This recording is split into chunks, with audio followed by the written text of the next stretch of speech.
Estamos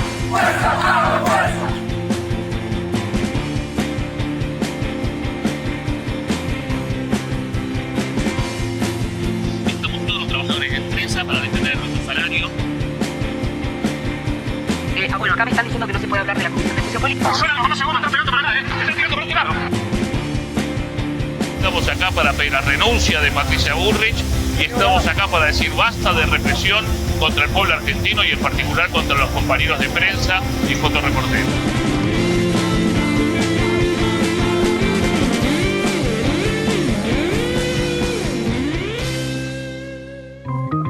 Buenas tardes, buenas noches, esto es Ahí Digamos Todo, un noticiero sindical para todos los trabajadores y todas las trabajadoras de toda la Vía Láctea. Estamos acá con Randy Estañaro. ¿Cómo andas, Randy? Buenas tardes, Ana, ¿cómo andas? ¿Todo bien? Perfecto. Bueno, me alegro. ¿Y cómo anda Alfonso de Villalobos? Buenos días, buenas noches, Ana, todo muy bien. Bueno, acá estamos en un día muy particular, en el día de ayer.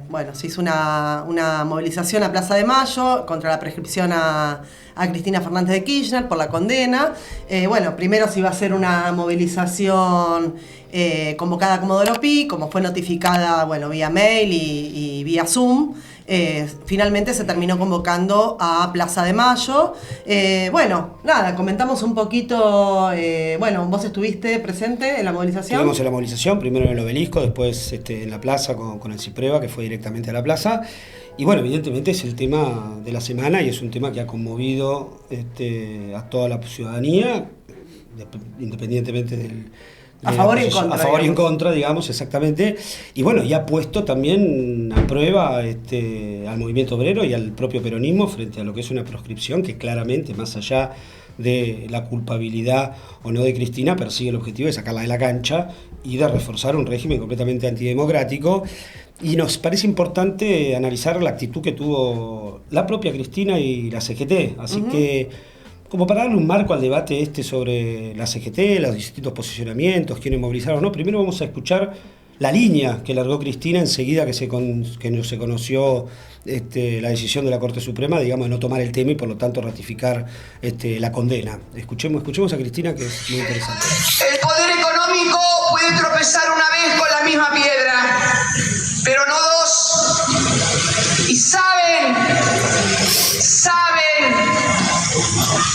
que somos los únicos que podemos construir una alternativa cuando esto se desplome. Bueno, ahí está todo dicho. Eso lo dijo Cristina. Es repetir la experiencia con Néstor Kirchner, la reconstrucción del Estado después del argentinazo y una situación en la que hasta todas las relaciones sociales vinculadas con el capital y con el funcionamiento del Estado habían no derrumbado, pero habían caído muchísimo en su nivel de presencia y de arbitrariedad. Es la respuesta que ella da al fallo. Es decir, al fallo la respuesta dice: ya me van a venir a buscar, volveremos, desencillemos hasta que aclare, haciendo varias alegorías históricas del peronismo, pero de ninguna manera hace un llamado al peronismo a derrotar el fallo. Eso es muy importante. Es decir, la idea de que el fallo está y que es imposible revertirlo y que por lo tanto lo que tiene que hacer el peronismo, empezando por ella misma, es dejar que se derrumbe, como bien decías vos, el plan económico de Milei, para que no emerja el pueblo y dé una salida distinta, sino para que el poder económico textual de Cristina vaya a buscar al peronismo para reconstruir entre los términos en lo que vos planteabas. Es un AI 2027 como fue el anterior, 2019. Digamos, esperar y siempre en un proceso electoral que es justamente lo contrario que nosotros venimos planteando desde que asumió Milei, que tiene que ver con una lucha en la calle, porque esto es una acción más contra las libertades democráticas, pero empezó el 20 de diciembre, cuando asumió Milei, todo lo que tuvo que ver con el protocolo antipiquetes, con las causas contra los movimientos sociales, el polo obrero, todas las luchas que se están dando, que justamente no se retoman, digamos, se pone en el centro la situación de Cristina y no se toman todas las luchas que se fueron dando el ataque del gobierno de Milei. Esa posición de Cristina condicionó el accionar de todo el peronismo. La respetaron a rajatabla. La respetaron a rajatabla, incluso les hizo un favor. ¿Dónde está la rebeldía ahí? No Ninguna. Les hizo un favor porque a la CGT le representó un alivio. Pero los sectores más combativos también lo aceptaron. También es decir, ninguno aceptaron. fue en contra de la proscripción a fondo. Todos dijeron, bueno, consigámosle un buen lugar donde pasar la domiciliaria, la prisión o lo que fuera, que no la humillen. El Eso fue flyer positivo. original de la convocatoria, cuando era Comodoro Pi, decía: vamos a Comodoro Pi y la llevamos de vuelta a casa. O sea, el horizonte de la movilización era simplemente la domiciliaria. Cuando los jueces avispados dicen: no le vamos a regalar al peronismo una jornada épica, mejor la notificamos por mail o no sé de qué manera la notificaron, le pincharon la movilización y le pincharon una orientación y la gente quedó sin horizonte, porque bueno, hubo una Tardaron varias movilización horas en ponerse de acuerdo de qué hacer. varias horas. La CGT tuvo todo un derrotero que fue iba a ir el viernes al PJ a reunirse en una reunión para definir una posición. Suspendió su participación del viernes en la reunión del PJ, la postergó al martes a las 3 de la tarde. El martes a la 1 se conoció, me lo dijiste vos, que se movía a las 5 de la tarde. Vaya casualidad, estaban esperando la resolución de los jueces que le daban la domiciliaria, para que recién a las 5 de la tarde fijaran una posición que por otro lado no fijaron en la reunión, sino que fijaron públicamente. No fueron a la reunión al final. Fueron a la reunión, No, fueron. pero ya habían lanzado claro. un comunicado público en el cual decían generalidades, no convocaban a movilizar, llamaban al que los gremios de base que así lo quisieran acompañaran, pero de ninguna manera un paro general, una medida, ni por cerca esta idea de derrotar el fallo, cosa que se puede, porque el 2x1 fue un fallo que fue derrotado, y fue derrotado por una autoconvocatoria, porque fue espontáneo. Pero para que esto no seamos nosotros los que digamos que no, que el horizonte de ellos, sino que lo digan ellos mismos, tenemos otro audio de Paco Manrique. Paco Manrique es secretario gremial del ESMATA, fue diputado nacional por Unión por la Patria, renunció al Consejo Directivo de la CGT cuando en reclamo de un paro general, es decir, acusando de tibios a los otros. Y bueno, y le hicimos una entrevista para otro medio, pero lo usamos para acá también. Pero lo usamos para acá también porque bueno, es producción nuestra, nuestro trabajo. Son las mieles de la multitarea. Escuchemos el audio de Paco Manrique. Bueno, hoy le toca a Milei ser el instrumento, le toca a la justicia ser el brazo armado de esos intereses, y contra eso hay que pelear. ¿Qué va a hacer? Que nos toca y le vamos a hacer frente. ¿La movilización es para acompañar a Cristina en su, digamos, presentación ante la justicia, o es con el propósito de desenvolver un axioma de fondo para tratar de revertir la decisión de la Corte? No, la decisión de la Corte no la vamos a revertir. Lo que no vamos a permitir es que se lo humille. Claro. ¿Sí? Que se la quieran humillar después de haber sido afectada por una condena totalmente, pues ya no se le puede llamar injusta, es un invento de la justicia toda la causalidad desde que se inició acá por el 2016, donde todos los peritajes de primera instancia dieron todo negativo y nadie lo tuvo en cuenta, la provincia se dio como cosa juzgada y se reabrió la causa de vuelta. Acá la intención del miércoles es cuidarla. Y no vamos a permitir que la humillen. El fallo no lo vamos a poder revertir, eso lo tenemos claro. Está claro. Dice que el fallo no se puede revertir, que no se propone revertirlo, y que todo el horizonte es que no la humillen y que no la manoseen. Bueno, una vez que ya le dieron la domiciliaria, ya entre comillas no la humillaron, porque ella está viendo si la dejan salir al balcón o no salir al balcón, si le ponen una pulsera o si le ponen una tobillera, pues capaz que es una pulsera, no sabemos. Una vez superado esa instancia, bueno, el movimiento obrero queda sin horizonte, o mejor dicho, el horizonte es 2027. Y acá hay otro punto que me parece que es importante destacar, que es que incluso si el interés de Cristina fuera, que ya demostró que no lo es, lograr que se vaya atrás con el fallo, la estrategia no puede ser nunca cristinizar el reclamo, porque con el 25-30% de la población que apoya a Cristina no alcanza. Es decir, la idea tendría que ser justamente mostrar que detrás de la proscripción no es un problema de Cristina, sino que es lo que efectivamente es, que es un reforzamiento de un régimen de ajuste, de un régimen de opresión, de reventar las libertades democráticas, y para eso la lucha contra la proscripción debe ir ligada a los conflictos que vive el movimiento obrero. Porque para el Garrahan, Esto podría ser, si por ejemplo el peronismo, la CGT hubiera dicho, marchamos a Plaza de Mayo con el Garrahan a la cabeza por todos los reclamos del movimiento obrero, con los jubilados y contra la proscripción, bueno, crecía el Garrahan. Ahora los del Garrahan han quedado, siguen luchando, ya lo vamos a ver, pero han quedado 3-4 días en un aislamiento, es decir, los incomoda esta situación, en cambio de utilizar esta ofensiva del régimen para verlo como una oportunidad para la lucha, para un reanimamiento del movimiento popular y no dejarlo acotado al peronismo y aislarse de todos los otros conflictos que están creciendo, digamos, que existen y que venimos siguiendo.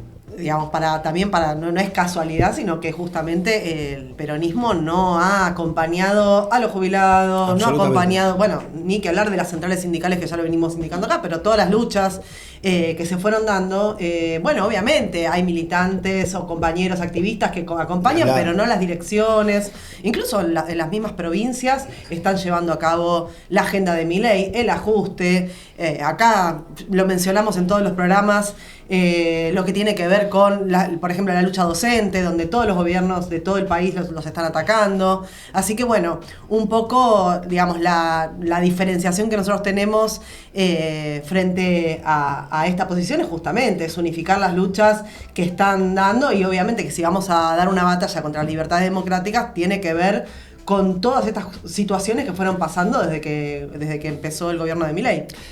Rechazamos la proscripción y tratamos de vincular esa pelea contra todo el régimen y por todos los conflictos.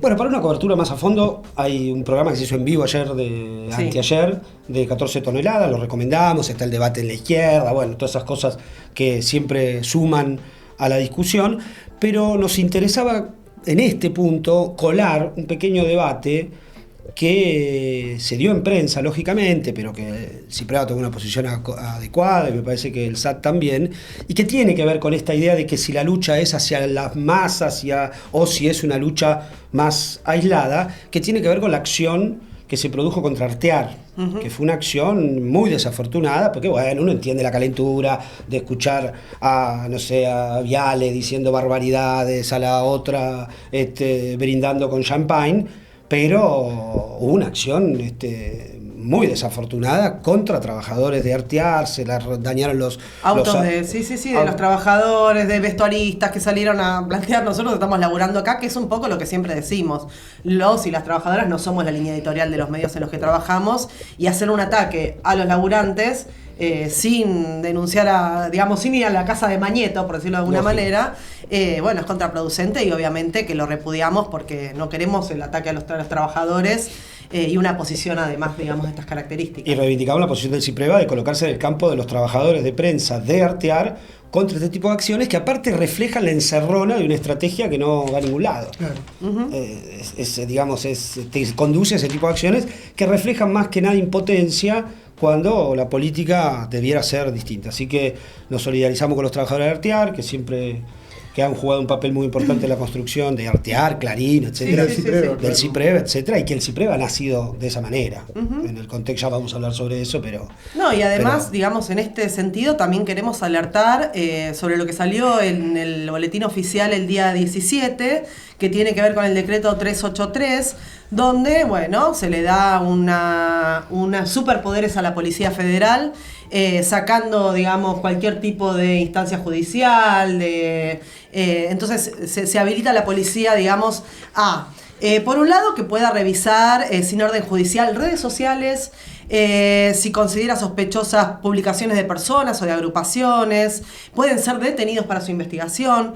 En las manifestaciones también sin orden judicial se puede revisar, lo vimos en la movilización de ayer, que se paraban los micros, que se requisaban, incluso un grupo de un micro escolar que iban al planetario, bueno, lo requisaron, pidiendo documentos, o sea, es un cuasi estado de sitio, que bueno, directamente creo que también producto de lo que pasó en el 2001 cuando declararon estado de sitio no lo hicieron públicamente, pero esto, digamos, es un llamado a un estado de sitio. Mirá si no podés coordinar y coincidir la pelea por los derechos políticos de Cristina contra el régimen de opresión con lo que al día siguiente sacaron en el... Claro, absolutamente. en el oficial, dándole más poder a la policía para... Que la proscripción a Cristina en realidad lo que tiene de fondo es esto. Claro. Están reforzando este régimen tremendo. Y además otra de las cosas, digamos, es obviamente una resolución muy larga, que bueno, va contra todas las libertades democráticas, pero también plantea que si el personal policial considera que la vestimenta o la cara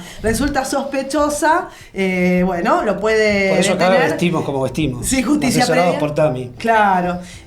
Cualquier parecido al meme de Family Guy de los colores es mera coincidencia, pero realmente es un meme, si no fuera por lo grave que bueno, que lo vimos, como dijimos ayer, en las requisas, y que lo que tiene que ver es justamente un ataque a las organizaciones, al movimiento obrero, a todas las personas que se organizan, que manifiestan en las redes sociales, así que obviamente rechazamos, y me parece que tiene que también ser parte de la lucha contra este ataque a las libertades democráticas del gobierno de Milei. Es un llamado de atención, porque es esta idea de descristinizar el reclamo contra la proscripción, tiene que ver con esto, porque los que van a pagar el problema van a ser los trabajadores que quieran luchar, que quieran protestar, porque se crea un clima donde Patricia Bullrich avanza, etcétera, la aplicación del protocolo, etcétera. Sí, además algo muy importante que tiene que ver con esto, que si no hay una instancia judicial, ya sabemos que te pueden meter cosas, que te pueden, digamos, obvio, armar causas, porque no hay testigos, no hay nada, no hay ninguna orden, entonces, digamos, quedamos a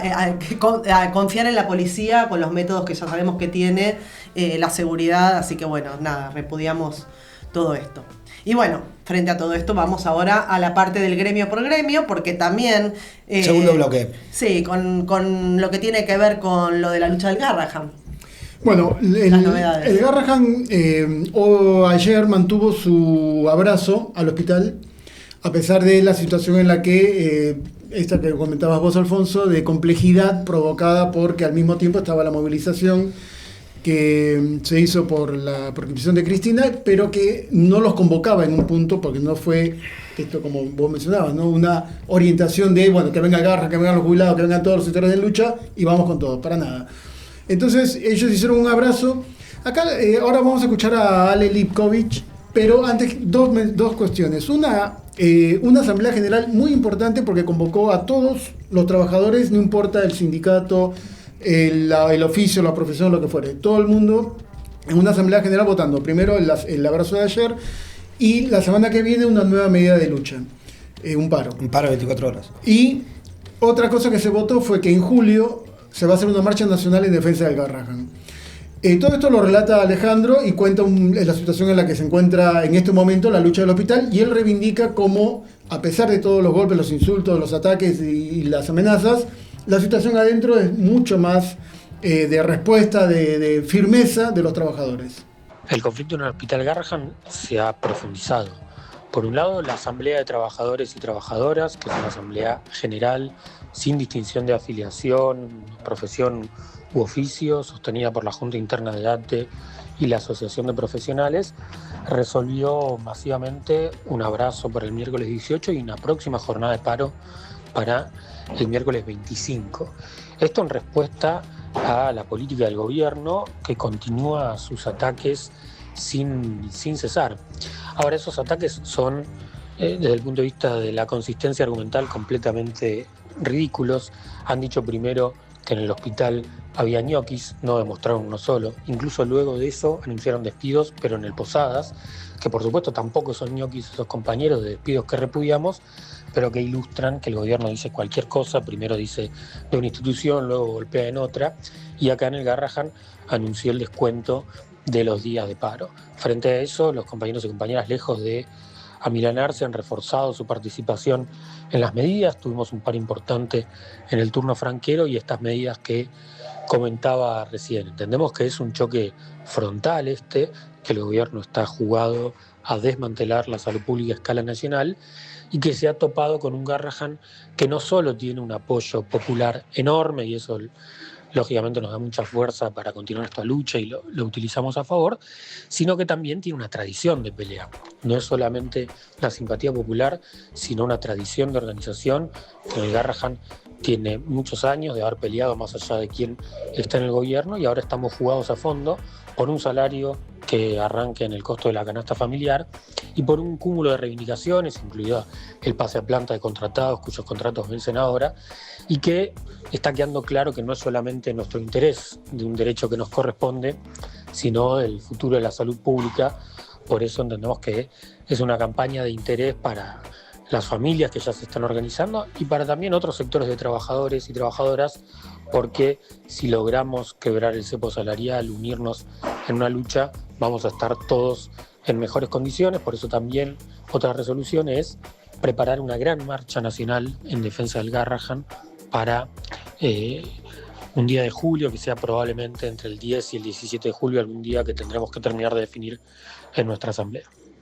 Un detalle que olvidé mencionar, Alejandro Lipkovich es el secretario general de la Junta Interna de ATE en el Garrahan.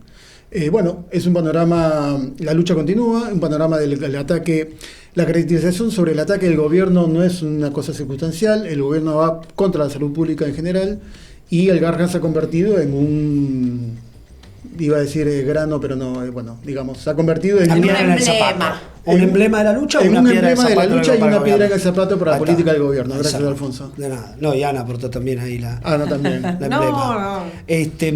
No, muestra, y sobre todo muestra que hay clima. Esta idea de que no hay clima, hay un clima bárbaro, porque están sosteniendo una huelga hace ya más de un mes. Les descontaron los descuentos para el movimiento obrero en estas condiciones y en general son un arma que las patronales usan y suelen ser brutales. Les metieron los descuentos. Yo estuve con Ale en la movilización, no me acuerdo cuál fue que se hizo, la del Garrahan, que confluyó en Plaza de Mayo, del día, y estaba, en ese momento habían anunciado los descuentos y lógicamente estaba preocupado. Me decían, ahora anunciaron los descuentos, vamos a ver cómo reacciona. Claro. Bueno, ahora cuenta que la gente de los descuentos tienen las dos caras, o te rompen una huelga o sí, te envalentonan porque decís, te da mucho más bronca y vas te da por más más. bronca y vas por más. Porque no ven ninguna salida tampoco. No, claro. Porque son los descuentos y la misma política de miseria, tasa salarial y ninguneo permanente. Y metió también el gobierno 110 despidos en el Posadas. Claro, con la misma que es lo que resolución. comentaba Alejandro Claro, también. tremendo. Bueno, y otros que están luchando son los cordobeses, que ya mencionamos el episodio pasado, pero bueno, que ahora con este plenario que se hizo... Venimos hablando de Córdoba. Es un polvorín, la lucha de los judiciales, la lucha de los estatales, la lucha de acá, la lucha de allá. Y esta idea de unificar las luchas en Córdoba tomó fuerza. ¿Por qué tomó fuerza? Porque una iniciativa de la UEPC, el gremio, el sindicato docente de la capital, hizo una convocatoria, un plenario que tuvo... Abierto a sindicatos y organizaciones sociales también, y fue un plenario muy representativo. Franco Bokovsky, que es el secretario general de la UEPC, nunca sabemos. UEPC, nos mandó un audio, escuchémoslo y después comentamos, porque es realmente muy significativo lo que está pasando en Córdoba, que no es cualquier provincia, es Córdoba. El pasado jueves 12 de junio desarrollamos en Córdoba, en la sede de Luz y Fuerza, un plenario provincial de trabajadores, organizaciones de lucha y la juventud, con la participación de importantes sindicatos, la Delegación Capital de UEPC, el Sindicato Docente de la Provincia de Córdoba, que fue convocante, junto con la Unión de Trabajadores de la Salud, compañeros del Sindicato ATE de Río Tercero, del Sindicato de Químicos y Petroquímicos de Río Tercero, compañeros del CISPREN, del Sindicato de Prensa, del Sindicato de Neumáticos SUDNA, de la filial Córdoba, del CITRAREPA, Sindicato de Repartidores, junto a también agrupaciones de distintos sindicatos como la Junta Interna de ATE, CONICET, los compañeros del Hospital Rauso, un hospital provincial de la provincia de Córdoba que está en un proceso de lucha, compañeros del Sindicato de Judiciales, de la agrupación opositora Alternativa 16N y de judiciales autoconvocados, agrupaciones y organizaciones de jubilados, delegados de Luz y Fuerza,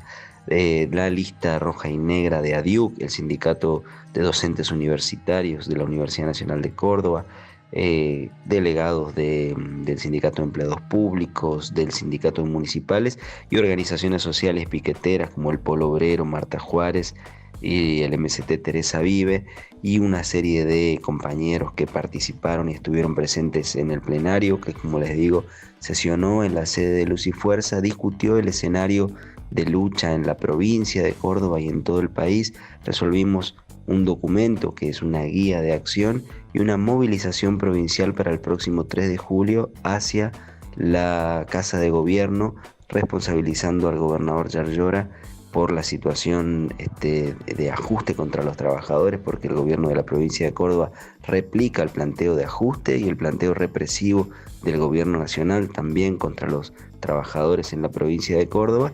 Y además de esta movilización que desarrollaremos en unidad el próximo 3 de julio, junto con el planteo del apoyo a todas las luchas, la defensa de la reapertura de las paritarias, del salario mínimo igual al costo de la canasta familiar, la defensa de la lucha de las organizaciones de jubilados, el rechazo de la reforma previsional. También se planteó una mesa permanente para coordinar las luchas que se vienen desarrollando en la provincia e impulsar también una coordinación nacional con un plenario nacional de trabajadores que impulse también un plan de lucha nacional con un paro nacional y la huelga que necesitamos los trabajadores en este país.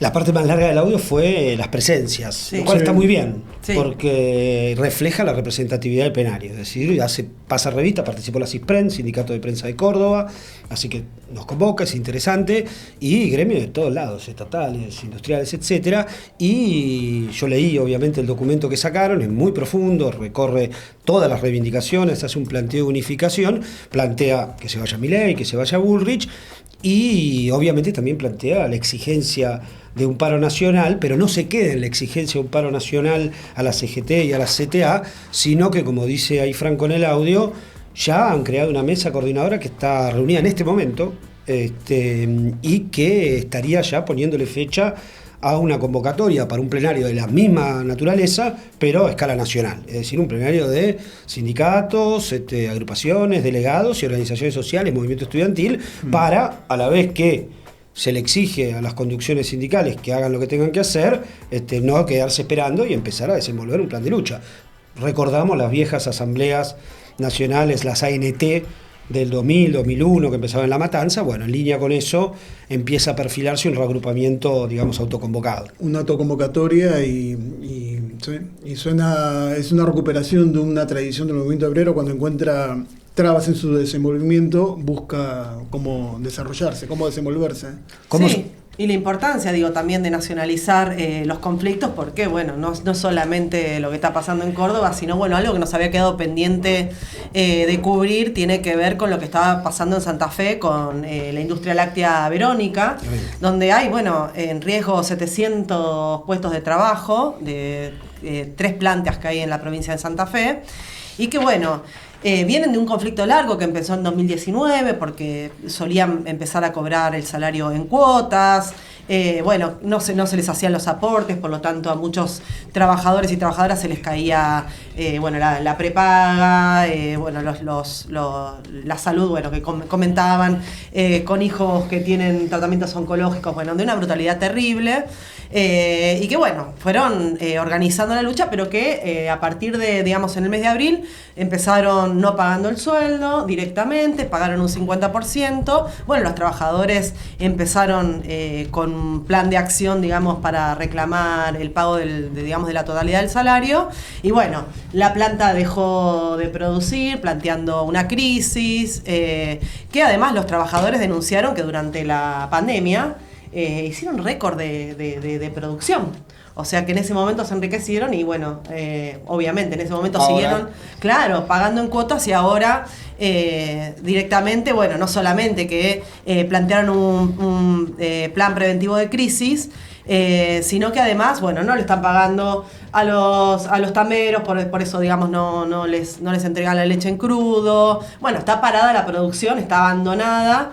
Bueno, el sindicato que les corresponde, que es Atilra, está en negociaciones, pero bueno, la empresa han logrado que les paguen la totalidad de abril, pero mayo todavía no les pagaron, y bueno, todo eso, digamos, hace que esté parada prácticamente la producción, y bueno, la situación de los trabajadores es que ven que esto no cambia, y por eso, bueno, lo que planteábamos antes, la importancia de que las luchas se unifiquen para dar una respuesta colectiva, porque bueno, son 700 puestos de trabajo que están en juego. Un tema que íbamos a tocar en el tema de la semana, pero bueno, por tema de espacio no lo pudimos abordar, es que a partir de los últimos datos oficiales volvió a revertirse la curva de creación de empleos, se está destruyendo mucho empleo, son datos oficiales. 4.000 empleos en la industria se liquidaron creo que en el mes de mayo, o abril, creo que fue abril, y se empieza a ver. Hoy también, ayer me llegó una denuncia de Molinos Río de la Plata, 10 despidos por turno, están en conflicto. El programa anterior habíamos hablado de los 5 despedidos de georgalos que habían logrado reingresar en el marco de una conciliación obligatoria. La empresa al día siguiente incumplió la conciliación obligatoria, no los está dejando ingresar. Toyota está circulando, ya acumula 700 despidos desde que empezó este gobierno.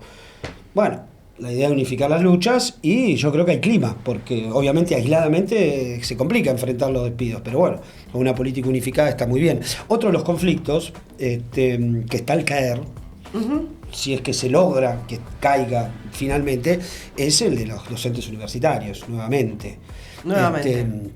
¿Por qué? Porque la situación salarial no se soporta más. Es decir, el gremio ya perdimos, porque también soy docente universitario, perdimos el 30% en un año y sigue cayendo. Este mes, el salario en el mes de mayo para junio tuvo un aumento del 1,3%, y viene con ese ritmo, lo cual se sigue deteriorando el salario.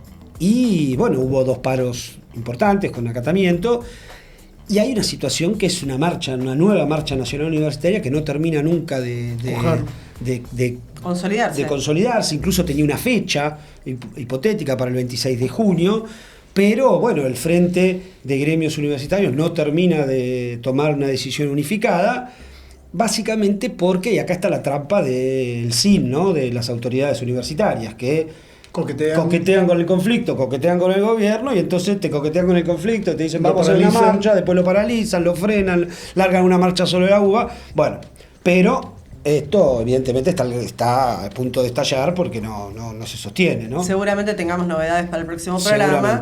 Pero bueno, digamos, también es en conjunto con lo que venimos planteando de toda la lucha docente, también, digamos, para poner una pastillita de lo que está pasando en la ciudad de Buenos Aires con la reforma Buenos Aires Aprende, que, bueno, ya lo mencionaron, hicieron un programa especial los compañeros desde el aula, sobre la reforma, que es una reforma educativa, pero que en realidad es una reforma laboral, pero que está creciendo a espaldas, digamos, de la UTE, pero positivamente, que no está convocando, que incluso se sentó a negociar esta reforma, y está cayendo las escuelas que primero el año pasado empezaron como piloto. Como se ven los resultados, que son terribles, ahora se armó una nueva idea de unas escuelas pioneras. Y, por ejemplo, pasaron en el colegio... piloto a pioneras. A pioneras, este segundo tramo, y por ejemplo, en el Comercial 18, que es donde yo trabajo, se hizo una asamblea autoconvocada y se rechazó. Se presentó una nota planteando el rechazo a las autoridades de que no queremos esta reforma, porque vemos que no es una reforma, digamos, es un ataque a los trabajadores, a las condiciones, y obviamente una reforma laboral encubierta, que vamos a seguir obviamente cubriendo, pero el rechazo crece en todas las escuelas de la ciudad. Y en la provincia de Buenos Aires. En la provincia de Buenos Aires, el miércoles 11 se realizó el tercer paro convocado no por el SUTEBA, sino convocado por la FEB, que es la Federación de Educadores Bonaerenses, y la multicolor, los SUTEBAs opositores y la lista, con el tercer paro consecutivo, con un acatamiento del 50 y hasta el 80% en determinados lugares en la provincia de Kicillof. Un conflicto que no ha tenido mucha repercusión en los medios, bueno, que no le interesa ni al gobierno nacional ni al gobierno provincial que lo tenga, pero que habla de un clima, porque si un conflicto sin tanta repercusión, sin tanta visibilización mediática, tiene acatamiento con lo que tiene, quiere decir que la situación... Y no convocado por la conducción del sindicato. De SUTEBA, digamos, no convocado por el principal sindicato, lo cual plantea el problema, incluso la posibilidad incluso de que el gobierno aplique los descuentos, digamos. Ahí tenemos un punto de contacto. Y también en los jardines. En los jardines, sí. El jardín de Julia también, de mi hija menor, que es un jardín comunitario. El gobierno de la ciudad quiere liquidarlos ¿Cómo se llama el jardín? Jardín de Teresa, son jardines comunitarios vinculados a la dignidad. Los jardines comunitarios. Es cuando como el gobierno de la ciudad no alcanza las vacantes, hay un convenio de organizaciones sociales, en particular en este caso de la dignidad, que ponen la infraestructura y el gobierno pone los comedores, los docentes y los referentes, que son la directora, digamos.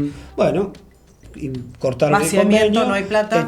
Primero echaron a las educadoras, que eran digamos docentes también, después los de limpieza, y ahora echan a la directora del jardín, que son jardines que dan vacantes a más de 100 pibes en 5 barrios. Bueno, estamos preocupados en el jardín y a punto de dar lugar a un plan de lucha de familias, docentes, etcétera. No al cierre de Teresa. No al cierre del jardín de Teresa, también decimos acá. Y tenemos otro conflicto importantísimo. Sí, que es el que venimos cubriendo desde cemento, porque ya lleva 114 días el conflicto de Morbillo. Y en el día de hoy, a la mañana, se hizo una convocatoria para cortar el puente Pueyrredón. A las 9 de la mañana se convocaba en la Plaza Alsina. Y el llamado es a que el gobierno de la provincia de Buenos Aires, el gobierno de Kicillof, intervenga frente a este conflicto porque, bueno, hay casi 300 familias que están peleando, que están tomando la fábrica ahí en Avellaneda. Y, bueno, las novedades, además de esta acción que se hizo en el día de hoy, es que, nosotros habíamos mencionado que ellos dicen que que sea a cargo del gobierno de la provincia, que se ponga a imprimir manuales, boletas para las elecciones. Afiches de Argentina y Cristina, lo que quieran. Lo que quieran, pero que Kicillof 2027. Sí, pero nada. O sea, hubo 2 reuniones con los representantes del gobierno de la provincia de Buenos Aires, uno hace 60 días y otro 20, o sea, hace 20, y después no hubo más respuestas. No solamente eso, sino que en un momento, por ejemplo, hubo una denuncia de una pérdida de gas y vino Metrogas a cortarles el gas. Vinieron con una policía armada, con seguridad armada. Los trabajadores de Morbillo resistieron con su cuerpo. Que no les cortaran el gas porque es lo que hace funcionar la planta. Lograron que no les cortaran, incluso que repararan la pérdida. Ellos arrancaron la custodia de las máquinas. Sí. Además están reclamando porque está avanzando el proceso, digamos, de quiebra en Morbillo. Y, la venta de inmuebles, de todo lo que tiene que ver con el transporte que tenía, los autos, los vehículos. Bueno, los trabajadores están pidiendo que de ese dinero vaya para las indemnizaciones. Porque, justamente lo que está sucediendo es que el fondo de lucha, que siempre llamamos a aportar, Morbillo en Lucha es el alias, está votando. Lógico. Y justamente necesitan no solamente que se vuelva a trabajar, sino que además le paguen lo que corresponde por los despidos encubiertos. Así que ellos están pidiendo, ya el síndico dice que les van a dar, si se venden los inmuebles, que además los están regalando, un 50%, y los trabajadores dicen no, nosotros somos los principales acreedores y tenemos que ser los primeros y tiene que ser el 100%. Así que no solo lo dicen ellos, sino que eso dice la ley. Claro, dice la ley. Establece que los trabajadores ante una quiebra son los acreedores privilegiados, así se lo denomina. Así que si el síndico le dice que le va a dar la mitad, está violando la ley. Así que saludamos a los trabajadores de Morbillo que están haciendo este corte en el puente Pueyrredón y que el gobierno de la provincia de Buenos Aires intervenga y que ponga a producir esta imprenta tan importante en Avellaneda. Bueno, vamos a lo nuestro, al último bloque. Vamos al último bloque, que tiene que ver, 3. Para los que ven por primera vez el programa, nuestro bloque principal es el bloque de prensa, nuestro bloque final, y que Nuestro nombre tiene que ver con el bloque de prensa, porque nosotros decimos todo, porque somos un programa independiente, no como los medios comerciales, los medios estatales, etcétera. Exactamente. Pero tenemos algo particular, porque algo mencionamos en el programa anterior, que tiene que ver con que, además del Día del Periodista, se cumplieron los 10 años del sindicato del CIPREVA, el Sindicato de Prensa de Buenos Aires, de los cuales nosotros 3 somos socios, ¿cómo se llama? Fundacionales. Fundacionales. ¿Qué número de afiliados? No, a mí me dieron el 400, me robaron ahí. Yo quiero denunciar 144 soy yo. Yo ando por ahí, debe ser 143 porque estás al lado mío. Pero estuvimos en la presentación del libro que sacaron del CIPREVA, que ahí lo tenemos, en el Picadero, en el Teatro Picadero, evento, en el evento, mostramos el libro. Mostramos el libro, muy importante. Ahora haremos algunas notas y cuando tengamos tiempo, ahí lo tenemos que mostrar. Ahí. Este se lo vamos a regalar a Sori, que es fan. Sí, que es fan del CIPREVA y de nosotros. No, iba a ser periodista, no logramos convencerla de que no.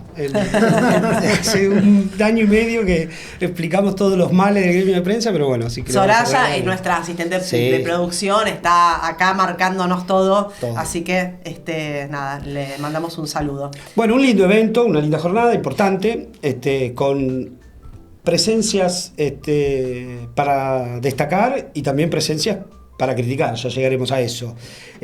Bueno, lo primero, me parece, los 10 años del CIPREVA, ¿no?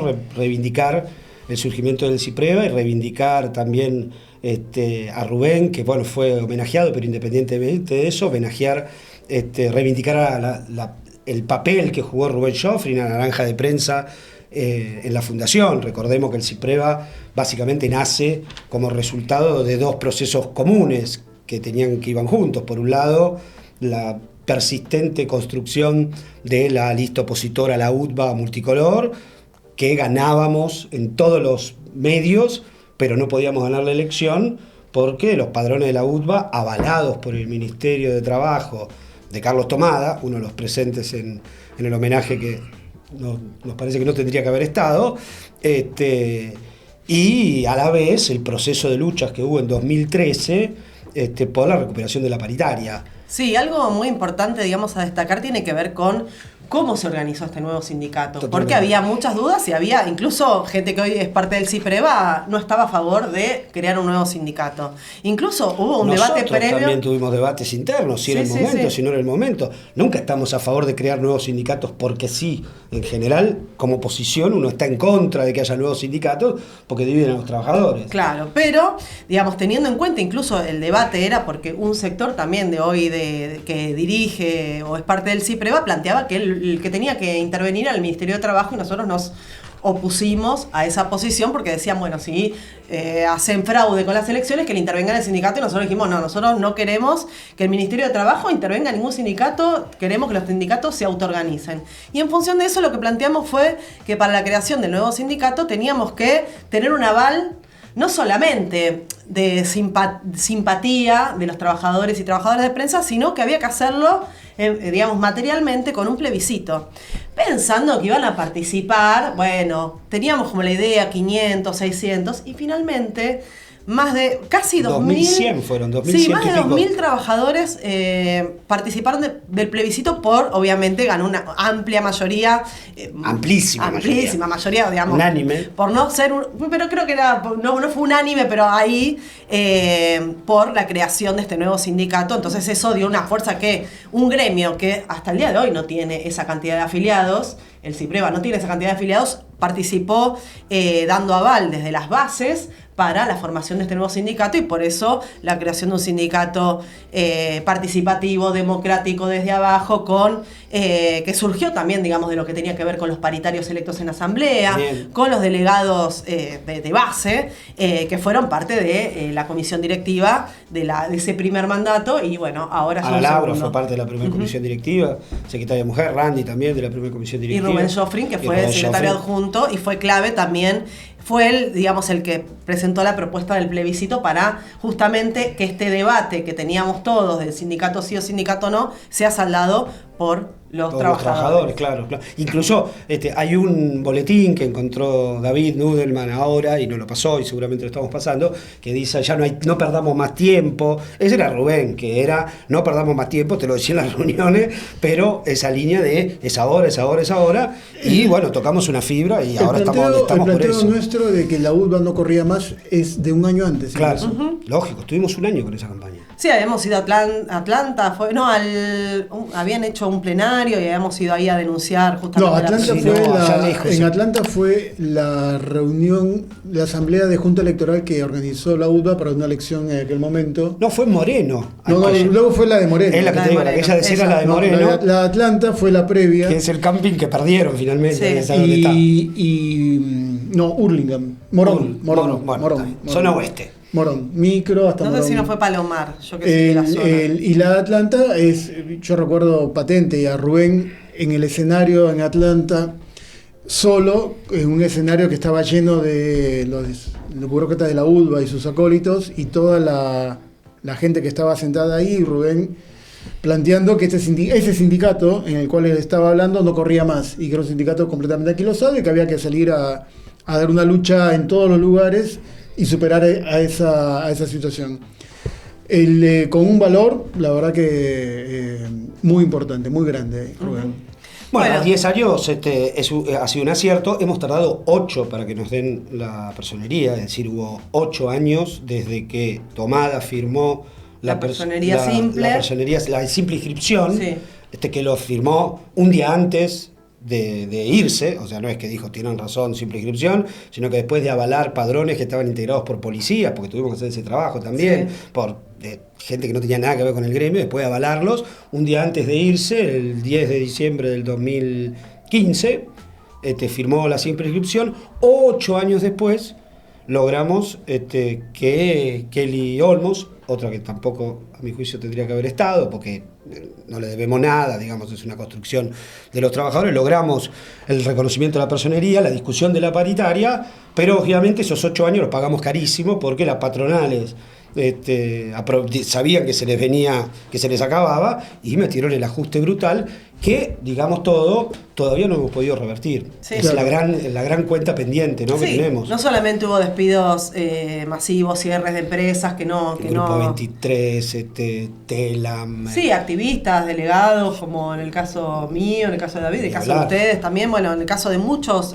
trabajadores que después, digamos, fue muy difícil reinsertarse. Minuto 1, Brian, tantos despedidos activistas y delegados, el cierre de la revista 23...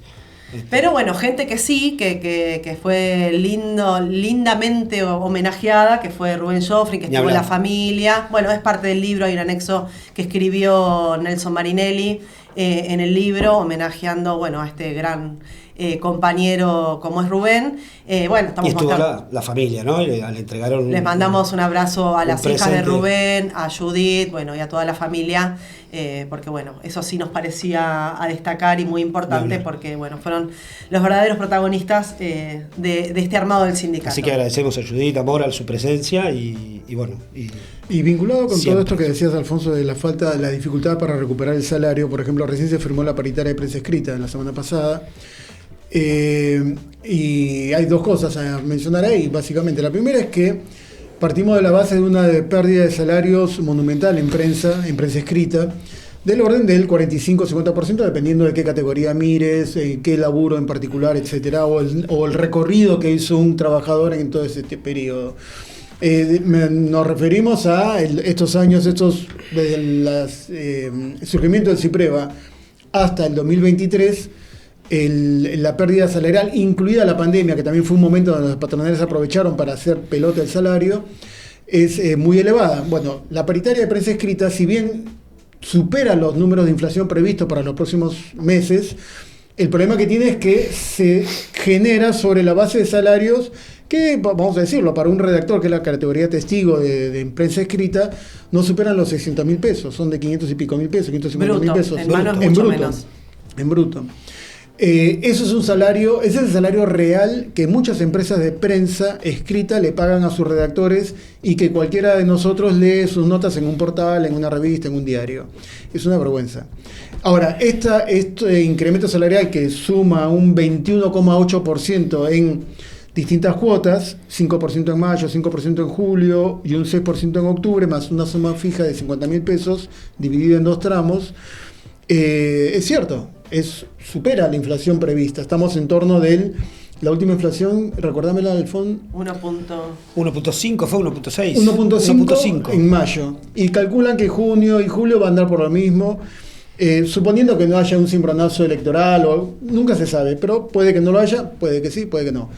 Si se mantuviera en esos niveles, esto claramente supera la pauta del gobierno incluso. De hecho, hay un artículo que se ha firmado en la paritaria que indica que se homologue o no se homologue el acuerdo, igual se va a pagar.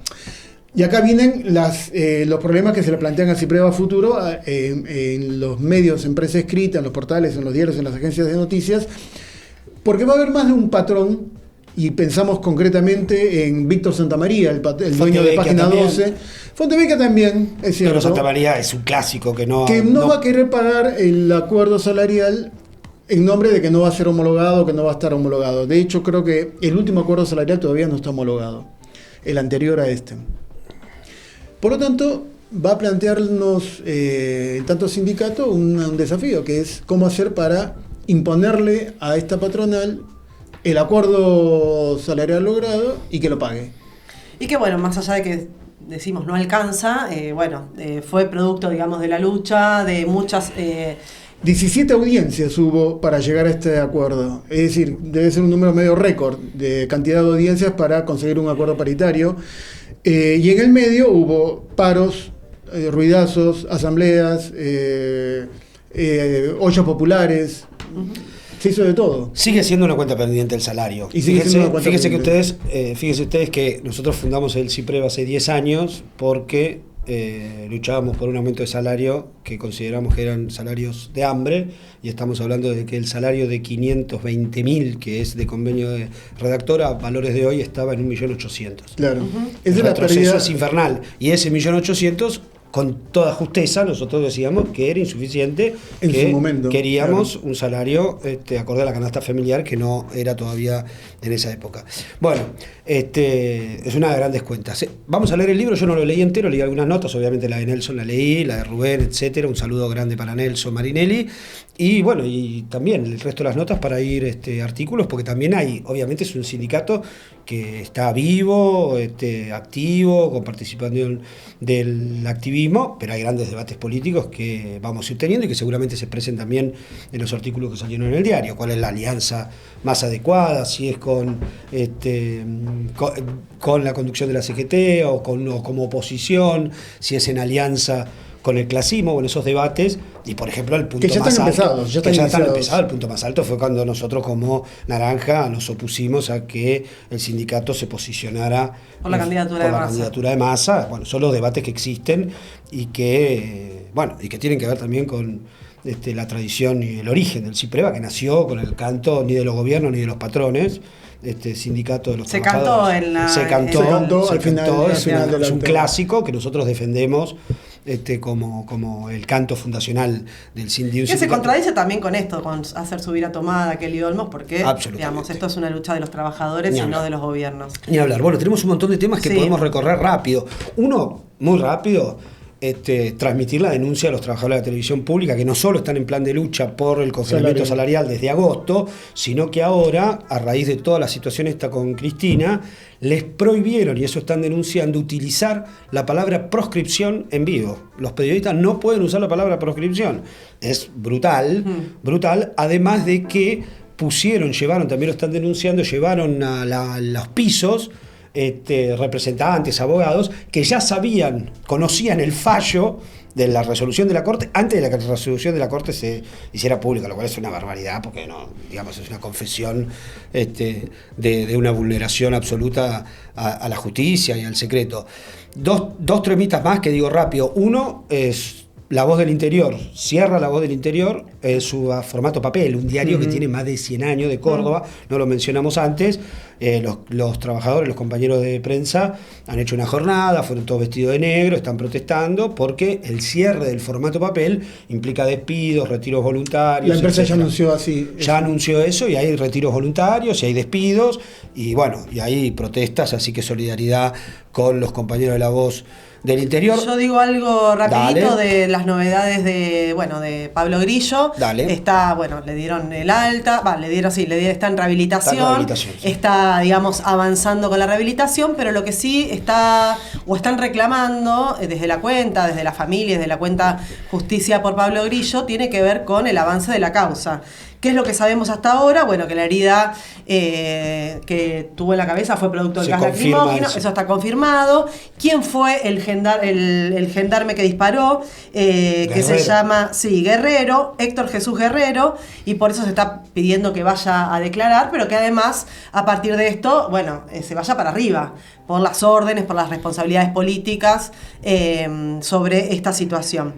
Así que vamos a seguir, que sigan la cuenta de Justicia por Pablo Grillo. vamos a ir trayendo las novedades, no solamente de su salud, sino también de la causa. Estuvo el padre Pablo Grillo en el homenaje, en el acto muy emocionado. Muy emocionado y muy No, y además muy bien dijo eso, palabra. no tendría que estar acá yo, tendría que estar Pablo, que es trabajador de prensa, que es el que tendría que estar acá. Bueno, nada, la verdad que fue un discurso con mucha emoción. El que estuvo también fue Arili Jalad en la misma mesa Sí. y cumplimos en informar que, así como la vez pasada habíamos celebrado que el juez no dejó, ¿cómo era? Rafecas. El juez Rafecas Dejó sin efecto la denuncia de Milei.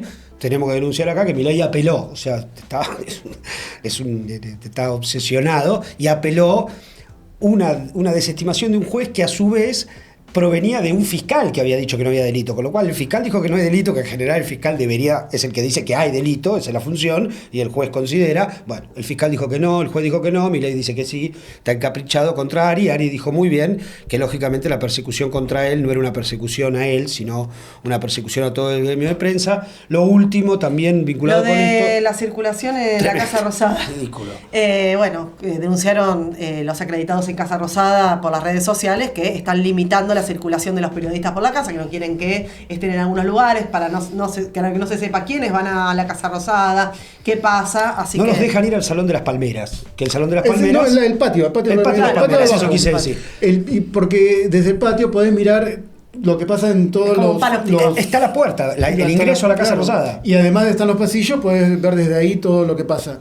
Es una buena posición. De hecho, los periodistas se paraban ahí para ver quién entraba, con quién hablaba, a qué oficina se iba. A qué oficina iba, claro. Bueno, lo prohibieron, nos quieren encerrados. Es un gobierno de secretismo. Vestidos de punta en blanco, como denunciábamos la vez pasada, y ahora incluso encerrados. No sé si les dan café, ¿no? Que no tiene la menor importancia estar encerrado ahí porque no cumplís tu tarea. Claro, ¿para qué te acreditas en Casa Rosada? Sino para ver lo que está pasando justamente en la Casa de Gobierno. Y para preguntarle al funcionario, al que ves ahí, che, ¿qué pasa? Y algunas cosas, digamos, en lo que tiene que ver con lo internacional. Dos pequeñas denuncias internacionales. Lo primero, simplemente mostrar un pequeño documento de la barbaridad de Trump, que evidentemente es a escala internacional, no es Milei, es Trump también, cuando en ocasión de las protestas que hubo en Los Ángeles por el tema de los migrantes, directamente, bueno, véanlo, porque es brutal. After hours of standing off, this situation has now rapidly deteriorated. The LAPD moving in on horseback, firing rubber bullets at protesters, moving them on through the heart of LA.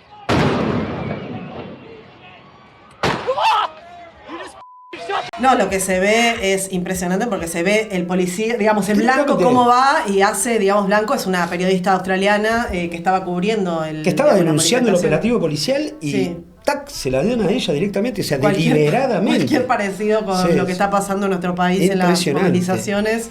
Impresionante. No es mera coincidencia. Y después también en el plano internacional, el conflicto de Israel con Irán, compartir una imagen que también nos dejó helados y que denunciamos, que muestra claramente que el sionismo tiene como un objetivo, así como denunciamos los 225 muertos de periodistas en Gaza, tiene como un objetivo silenciar a la prensa, en este caso iraní, porque miren lo que pasa en la televisión pública iraní.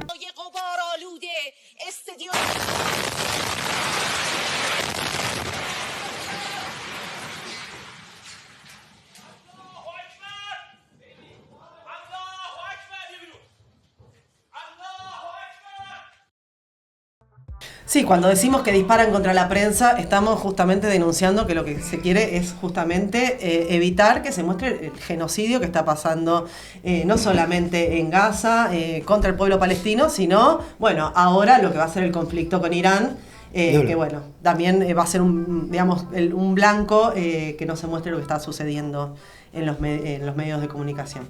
Así que bueno, no sé si tenemos algo más. ¿Algo más? No, ya bueno, dijimos todo y más. Más o menos, porque yo lo que quiero siempre decir es que nos escriban sus conflictos, que los pongan en comentarios, que se suscriban al canal de Prensa Obrera. Que nos manden WhatsApp a nuestros números, que se pueden poner acá para... Sí, las redes sociales, que también, la naranjadeprensa.edt, y digamos todo, que también nos pueden escribir ahí. Y bueno, vamos a seguir, nos vemos en principio dentro de 15 días. Así que bueno, nada, suscríbanse. Campanita, vean todos los programas del canal de Prensa Obrera y síganos. Luchan. Chao. Adiós. Nos vemos.